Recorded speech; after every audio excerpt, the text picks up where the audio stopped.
The Age of Consciousness, Surfing the Disruption, a book by Ayman Sawaf and Rowan Gabrielle.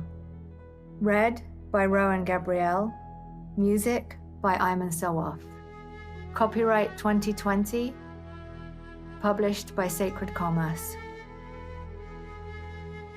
Everyone reading this book is likely to be aware of the monumental changes going on in the world, creating chaos, disruption, and rampant fear. Humanity is in the middle of a major evolutionary transition, in the birth canal. Some call it the awakening, some the shift, the lift, the ascension, 5D.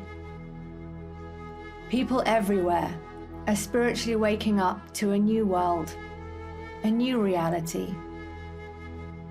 3 years ago, when Ayman and I found ourselves in a major disruption, when the old ways of responding failed, we turned to our spirituality.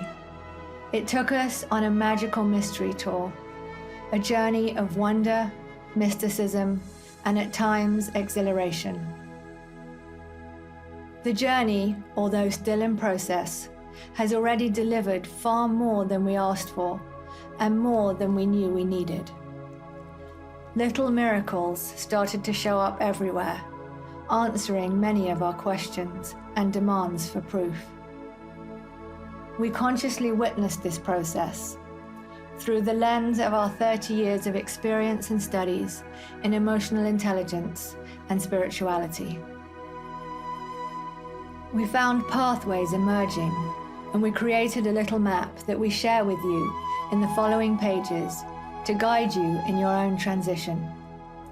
Our map is heavily sourced in the idea of changing rather than fixing, in attraction rather than cause and effect, and in working with our higher selves or God Goddess in true partnership.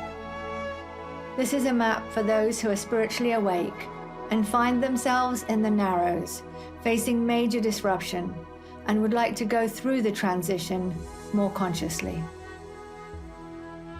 The Age of Consciousness. Humanity has evolved from the Stone Age to the Bronze Age, through the Age of Agriculture, the Industrial Revolution, the Age of Information, and now we are entering the Age of Consciousness. What does that mean, the Age of Consciousness? It means that higher consciousness, that exalted state of spiritual awareness, inner peace, greater understanding, wisdom, compassion, and bliss, that has in times past been reserved for those few, mystics, gurus, prophets, will now be available to everyone. Akin to the information age, when information became available to everyone at the click of a button, leveling the playing field and allowing for greater fairness, equality, justice, innovation, and above all, evolution. The transition. As we move from age to age, the old forms have to be broken down to make way for the new. These massive changes entail chaos, disruption, and exhilaration. All the paradigms, the current ways we do things, are changing, from our financial paradigm to our political one, and everything in between. The time has come to consciously disrupt yourself, or get disrupted. When we consciously disrupt ourselves, we are stepping into a process of a deeper review, an internal spring cleaning. It requires challenging the old ways of doing things, looking at every friendship and every relationship anew. We will find ourselves reviewing our work, our hobbies, our projects, looking at them as if for the first time, and making new decisions. As we disrupt ourselves consciously and make the changes needed, responding in real time, we will experience a certain level of exhilaration, joy, and inner peace, while simultaneously surfing the chaos and the disruption. As we bear witness to the old world crumbling in front of our eyes, it is important to remember that we are not victims. This is not happening to us. This is happening with us, for us. This is not a failure. This is part of the discomfort and pain of birthing a new world. Humanity is in labor. We can experience the birth consciously, thus reducing the pain, receiving their gifts, and maybe even making the birth ecstatic. Or we can be dragged, kicking and screaming. Conscious evolution. In the past, we tended to die in one age and be born into another. This time, it is going to be different. Humanity is going through the transition consciously, aware and responsible for the disruption caused by the dying of the old and the birthing of the new. Everything is changing. Not better and improved, but completely new and different. We are not only witnessing the birth of a new humanity, we are consciously co-creating a new world together. Humanity is transcending itself.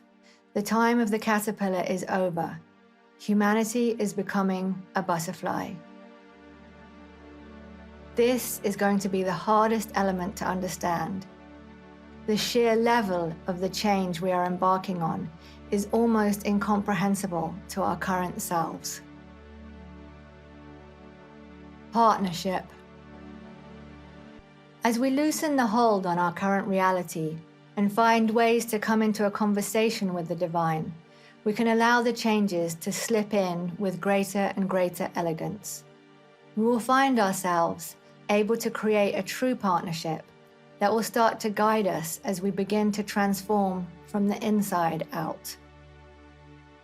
Once we open the door to this partnership, everything changes. There is no going back. Surfing the disruption. Step 1, pause. In any process, the most important and challenging step is the pause. To take the time to stop, reflect, and make new decisions. Humanity has been zooming along, fast, noisy, and relatively unconscious for a long time. The 2020 pandemic forced almost everyone to pause and reflect on their reality. In the pause stage, it is important to be completely disconnected from normal daily activities, consciously letting go of life as we know it. Take time off. Enjoy oneself. Pauses do not need to be boring or long. It is time to just be. If you have not already done so, we strongly suggest you take a conscious pause to reflect, reassess your reality, and make new decisions. During the coronavirus pause, we found that many people we spoke to felt very grateful for the global pause and even enjoyed it. Time and again, we heard stories of people looking more deeply into their own process and reassessing their personal and global priorities. Step 2, the narrows.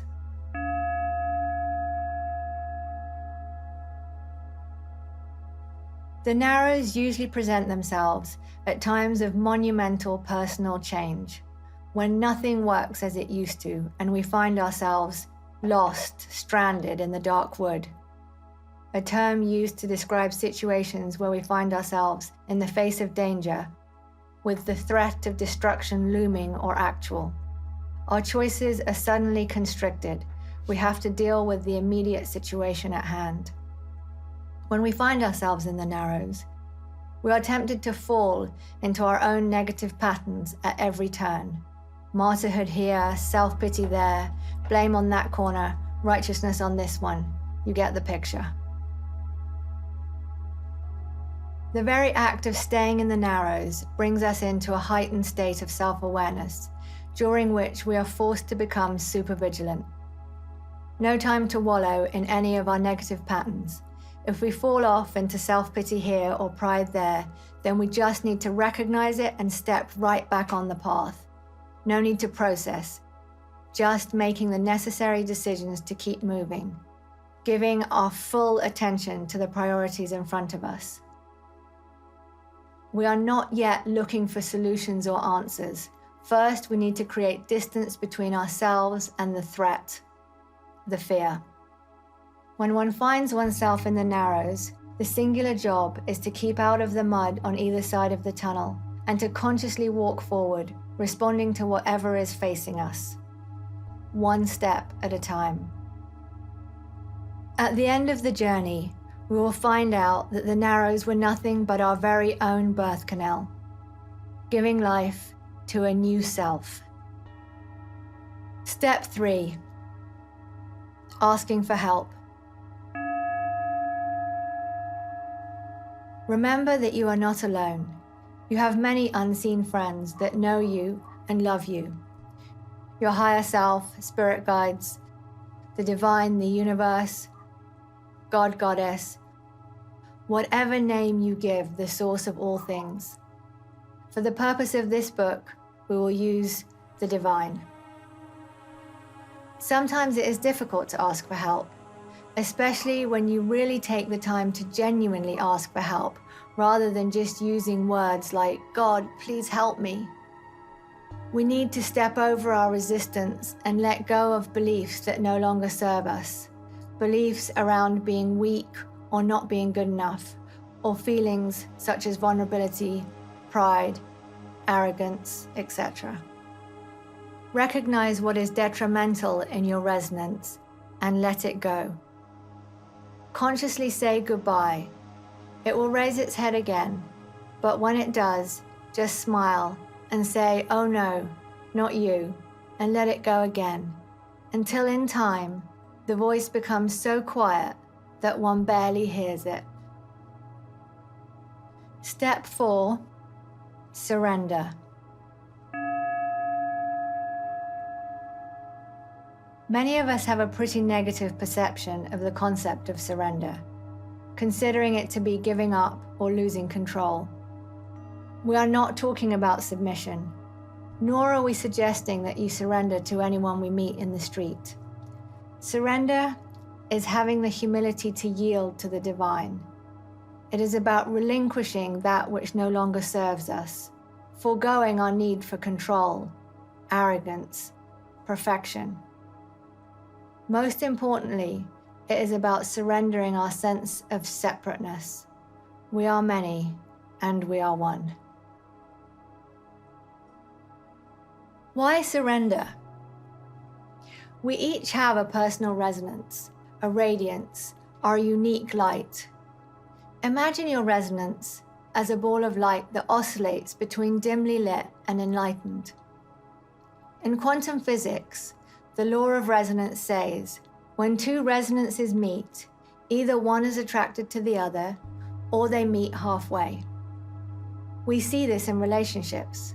When one person is in a funk, their partner has the choice to either get sucked into their funk or to hold their own ground, their resonance, and be there for their partner without judgment, feeling empathy, not sympathy, and thus pulling the other out of their funk. The divine will not drop their resonance, nor will they meet us halfway. Lucky us. The reason why we need to surrender our resistance, control, ego, arrogance, is to allow the higher resonance of the divine to pull us magnetically to theirs with ease, thus lifting us to a brighter reality. Step 5, trust, gratitude, and humility.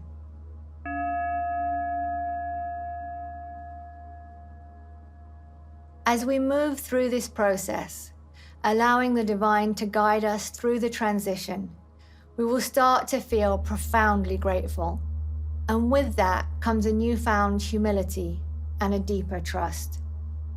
Even though we may not have all the answers, we don't know where the next check is coming from, the next job, the new relationship, the new house. Support turns up from the strangest of places, and we start to understand that the universe and all of humanity is in one big conversation. An intelligence behind the scenes brings each of us exactly what we need, not necessarily what we ask for, at exactly the right time, for where we are at in our personal evolution. As we actively feel greater levels of gratitude and humility, we find ourselves able to receive the help we ask for more and more elegantly. Step 6. Raise your resonance.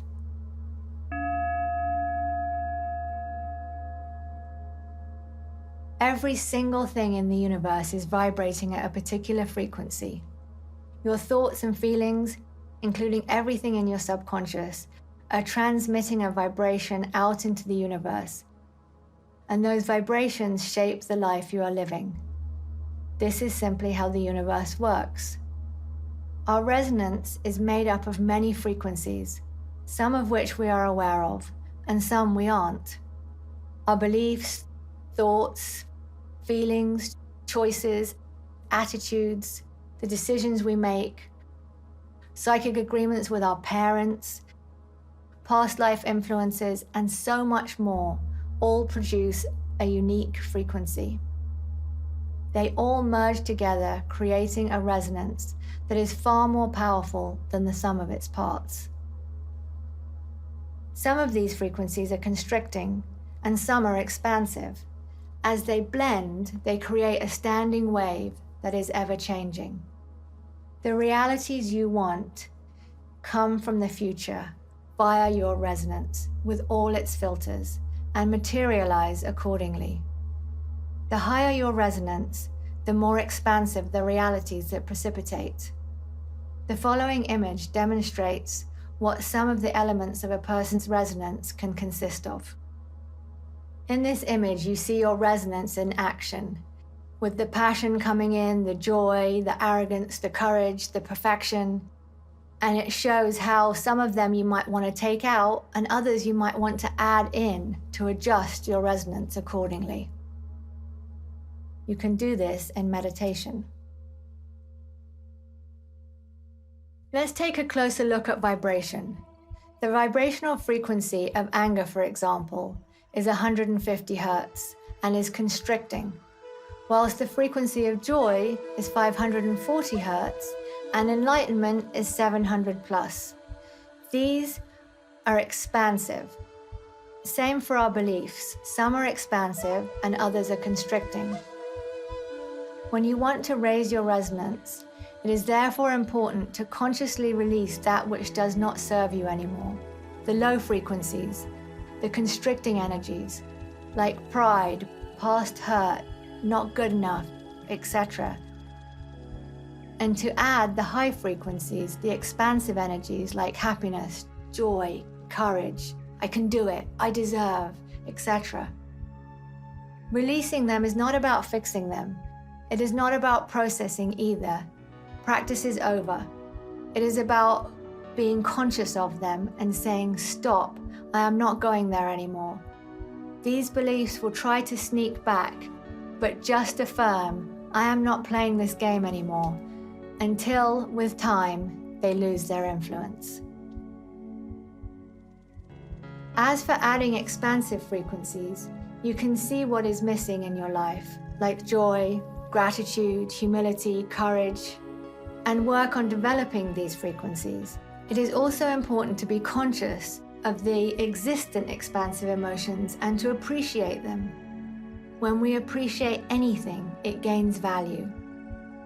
As you do this, your reality will have to change to match your new resonance, allowing your radiance, your light, to become brighter, adding greater depth and grace to your transition.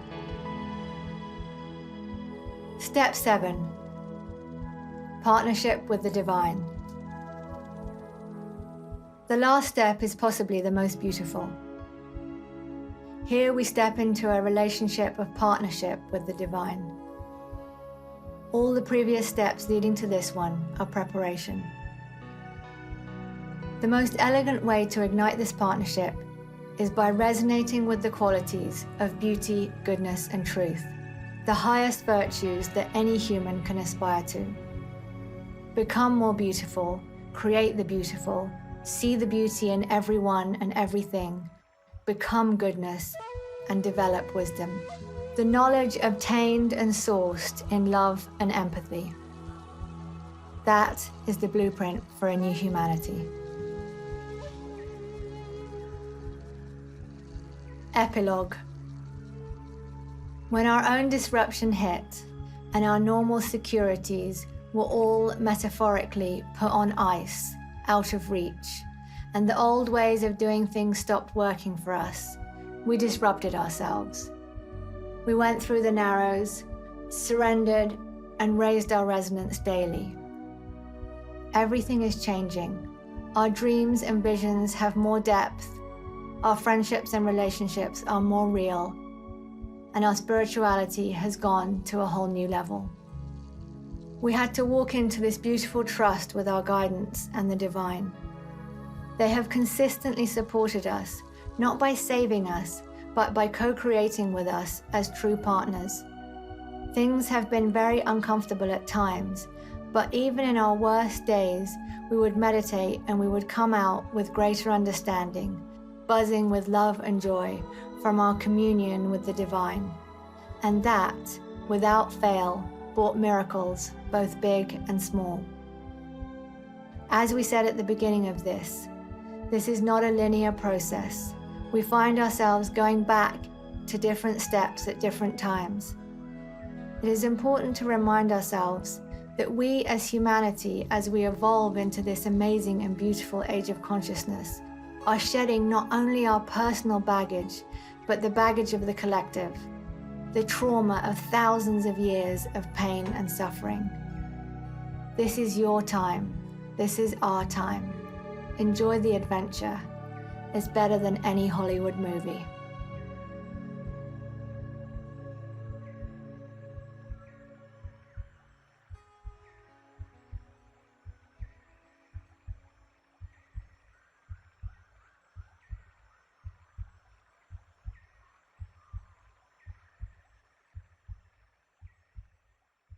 Thank you for listening to this book. It represents the essence of our work. And if you want to find out more about what we do, please visit sacredcommerce.com. As with all creative works, this has been a co-creation. The sound engineering was by Mo at Swingtime Records, and the visual production was by Samer Bogada. We'd like to give a big thank you to everybody who was a part of co-creating this book.